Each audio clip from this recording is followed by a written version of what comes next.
Greetings and welcome. A couple months ago, I ran across this piece in my collection. It's an uncut sheet of the 1974 TCMA 1934 St. Louis Cardinals set. I don't remember how I got this, which I believe is a sign of a true collector or a hoarder. So I found it and went and bought a cheap frame for it so I could hang it up. And like the idiot that I am, I framed it upside down. So when I was taking it out of the frame to put it right side up, I guess, I thought it'd be a good time to make a video before I probably framed it incorrectly again. So a little background on TCMA, and I'm far from an expert on them, and someone correct me if I'm wrong on any of this, but I believe the first TCMA set came out in 1972, and TCMA stands for the founders Tom Collier and Mike Aaronstein. But Tom Collier also came up with the name the Card Memorabilia Association to give them a little bit more credibility. So they're really named after the founders, Tom Collier and Mike Aaronstein. But if you ever hear it, the other one, that's kind of the reason. Aaronstein would eventually buy out Collier.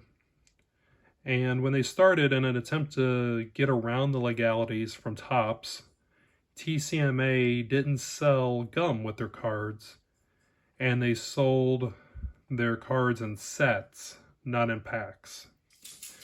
It worked for, and I apologize if you hear if you hear a rattle, that's my dog shaking and it's her collar.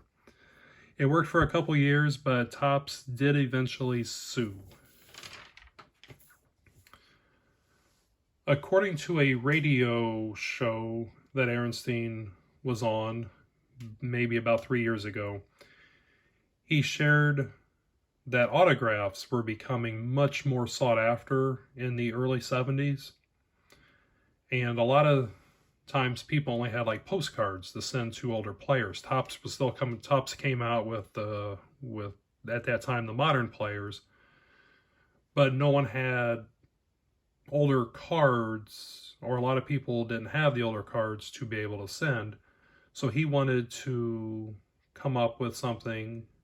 So he started cards of players from the 30s and 40s, so autograph collectors could have something to send to older players for autographs, kind of like pretty much TTMing in the 70s.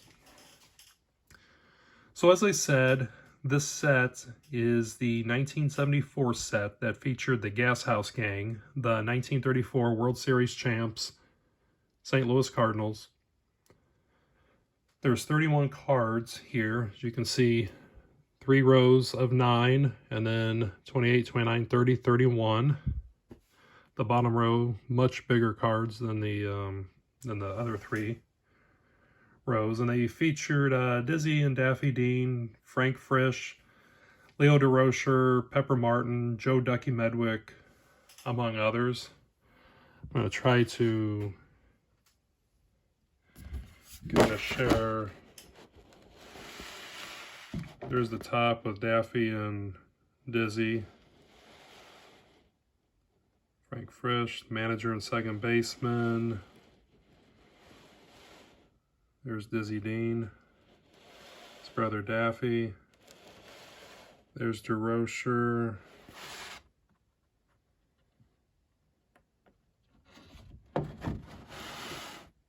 Pepper Martin.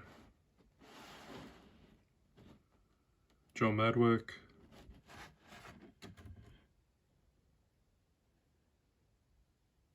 Ripper Collins, what a great name that was. And the backs, kind of depends. If you're a pitcher or a hitter, they just kind of have the games won and lost, your percentage, your walks, strikeouts, and then for hitters, just games played, at bats, hits, home runs, just pretty much a basic storyline or a stat line.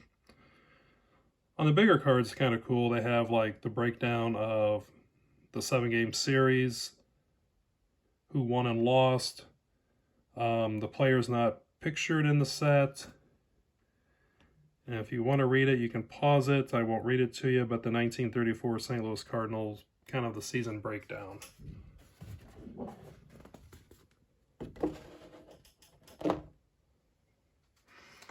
So I would consider this a great budget set. Pardon me.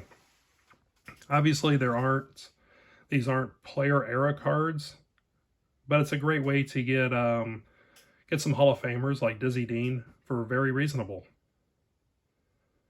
All these cards can probably be had for under $5 still. And I guess the set could probably be purchased for $40 or most likely under $50. I'm a cards fan, so it's perfect for me. I appreciate everyone watching, and I hope you all have a great day. Thank you very much.